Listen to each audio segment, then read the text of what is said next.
one done. YouTube has for a long while had a policy of demonetizing videos with a... Sorry, I couldn't resist. Good night, everybody. Sorry. Oh, my God. YouTube has for a long while had a policy of demonetizing videos with objectionable material in them. Now, however, they've become more transparent about it, flagging videos and emailing creators to let them know which videos are being demonetized. While they didn't make any changes to which videos are having ads stripped out of them, the resulting confusion has fueled anger and hashtag YouTube is over party. That has been running wild on Twitter with over 175,000 tweets, and that's just since like last night. Yeah, this seems like a pretty serious issue. So here's what's happening. So channels that either use coarse language or talk about contentious or what's the word? Controversial topics. Like, I don't know, maybe us, this channel. Oh, we have a couple of those. Oh, we do. We do.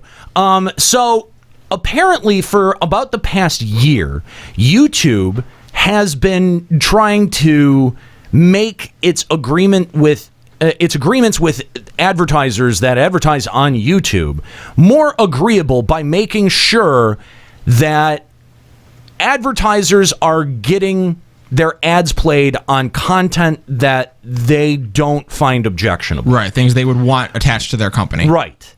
Which it's prompted YouTube to create this program and by extension an algorithm that would identify specific videos that either used excessive coarse language or talked about a controversial topic and took their monetization and either reduced it dramatically or cut it completely. Yep.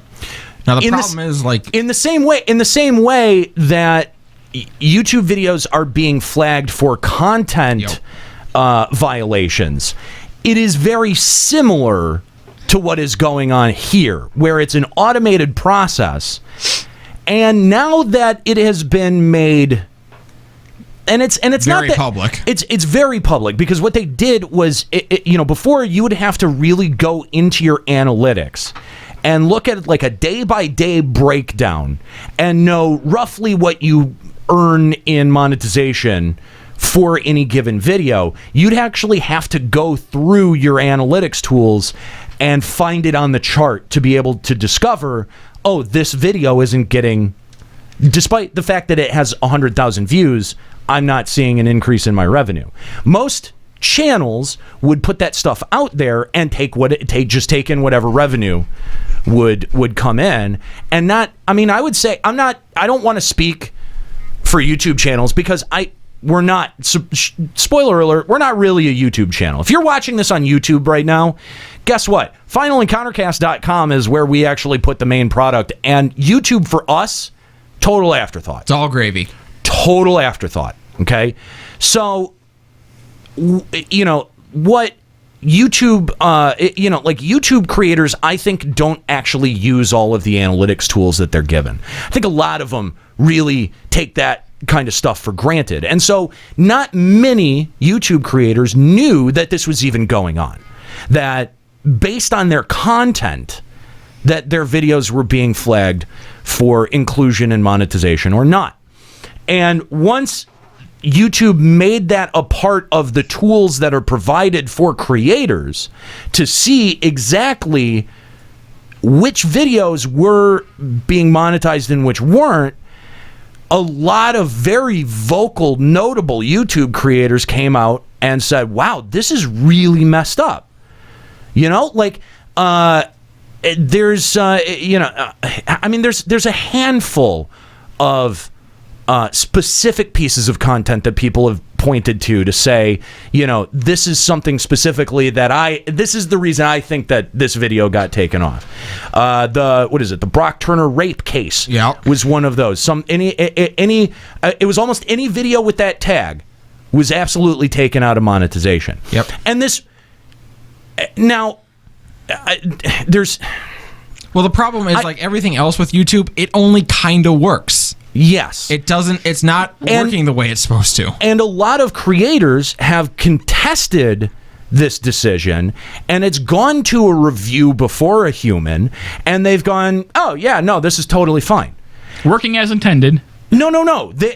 Saying like reversing the decision. Okay. And allowing for monetization on these videos, but that doesn't include the time that they lost since posting the video and making this appeal.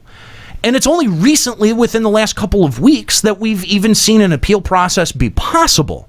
So. Right, and I mean, the biggest problem there is that the bulk of your views on a video come in the first few weeks after release. You're right. So if you got to wait a few weeks before you can actually start monetizing on it, you miss out on a big chunk of it. Videos on YouTube are rarely slow burners. Yeah.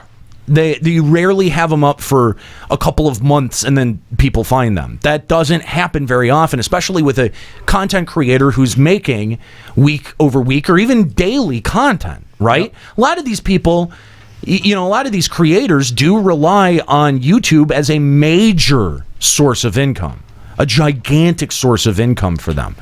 And so I think that I have two opinions here, right? Like, first of all, I find it really, really troubling that YouTube is cherry picking certain pieces of content or certain topics to blanketly say, well, you can't make money. I mean, a lot of people come to YouTube to make money. It's not altruism that brings people here. I mean, it's just like us. We're embarking on this big endeavor to make a new show that's going to be on terrestrial radio. And why are we doing that? Well, it's not to fulfill, for as much as it does fulfill a childhood dream of mine, that's not why we're doing it.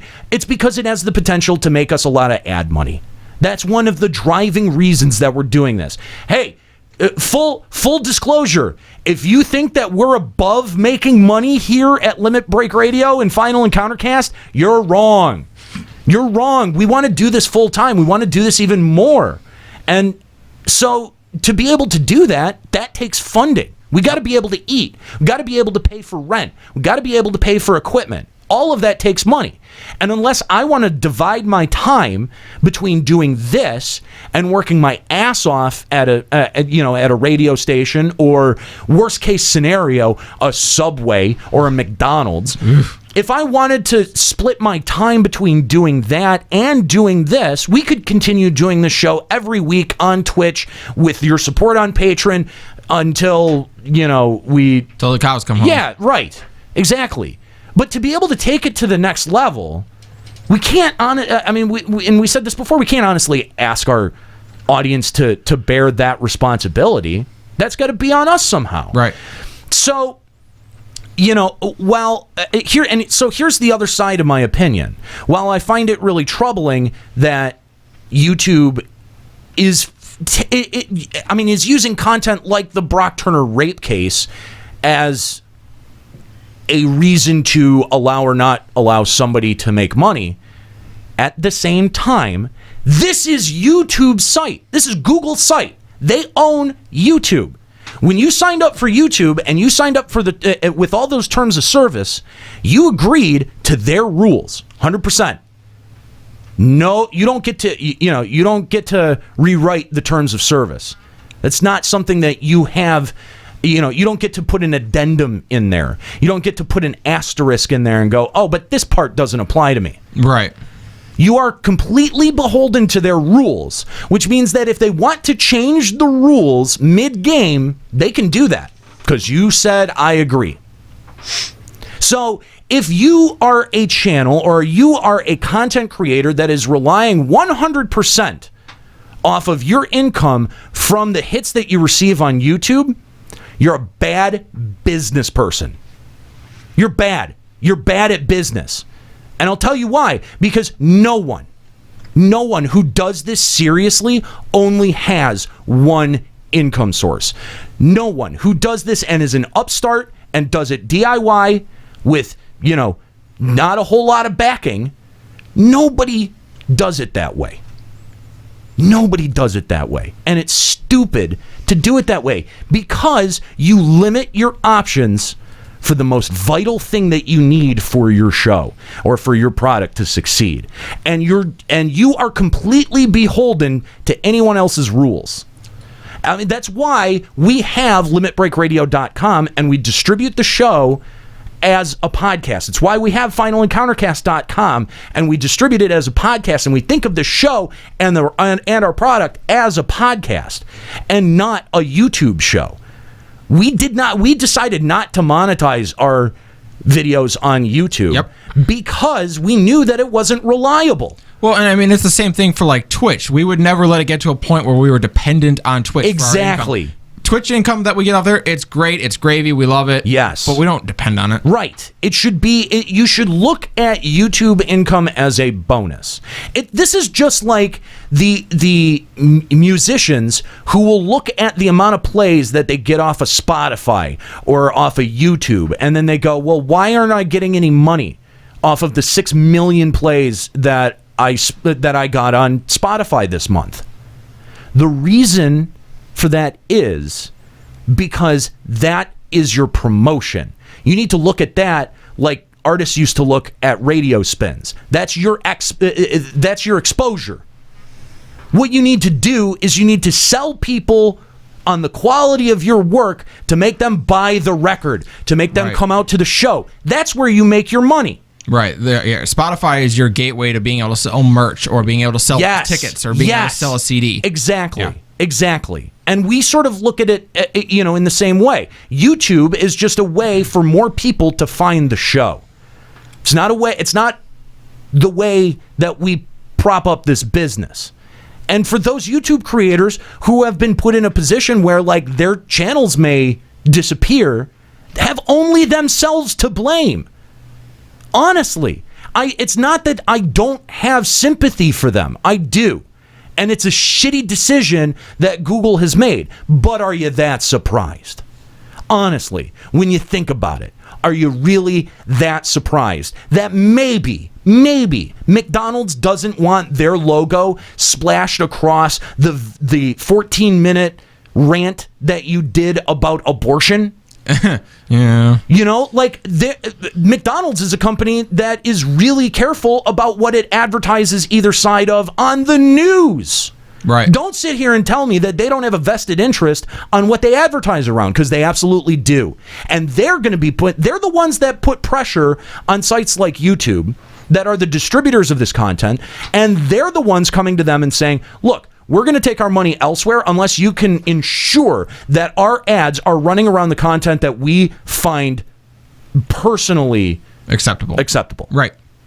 That from an advertising perspective, that's not even unreasonable. No. That's just like, it's not. Yeah, okay. It's not. For people who have dealt with advertisers as a part of their profession, like I have, being a broadcaster for almost 15 years, you know that there's a certain amount of expectation that comes along with it. And either you're willing to go out on a limb and take the risk and continue to put your version of your opinions out there, and take the consequences, even if that means an advertiser walking and really holding to your morals. Like I think YouTube should have done and said, fine, if you want to take your advertising bucks somewhere else, like I'd like to see you find a platform that has more exposure. Yeah, they probably could have played hardball. Yeah, I think that YouTube caved. YouTube caved on this one, and I would hold them responsible for this whole debacle. But we've seen what YouTube creators can do in terms of the internal narrative and the internal conflict that happens in YouTube. They have a lot of pull. They have a lot of power. Yeah. And this subject is not done. It's not going away. And the fact that it's been exposed to the degree that it has, I think that's all for the benefit. And it's good that we have people like Philip DeFranco. It's good that we have people like PewDiePie talking about this issue. ETC News and Ricky, sure. Ricky and all those guys.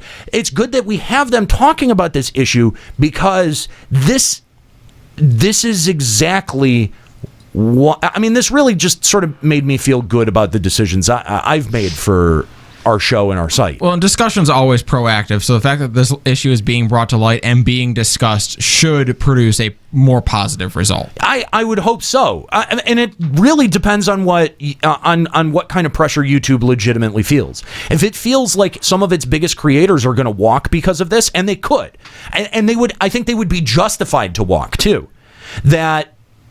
Yeah, they may be in some serious problem. Well, in some level, they can also play a little bit of hardball with their creators, saying where you're like, if you leave, I don't care where you go, a big chunk of your audience isn't following you. That's true. We've seen the difficulty of pivoting. No, you're not wrong. You're absolutely not wrong. But are they putting themselves at more risk by pivoting to a platform that they know will have an output that is reliable, and a company that deals with them in a very straight-faced manner? Or do they want to keep putting up with Google's, either draconian or backdoor policies that have an effect on their income and their output, but that they have to wait a year to find out? Like, I think that's as big of a problem creatively as trying to pivot. Well, there's never been a more open space for a new content distributor to pop up and try and fill this gap, because there's a lot of angry people you could swipe away from YouTube. You're not wrong. It's not a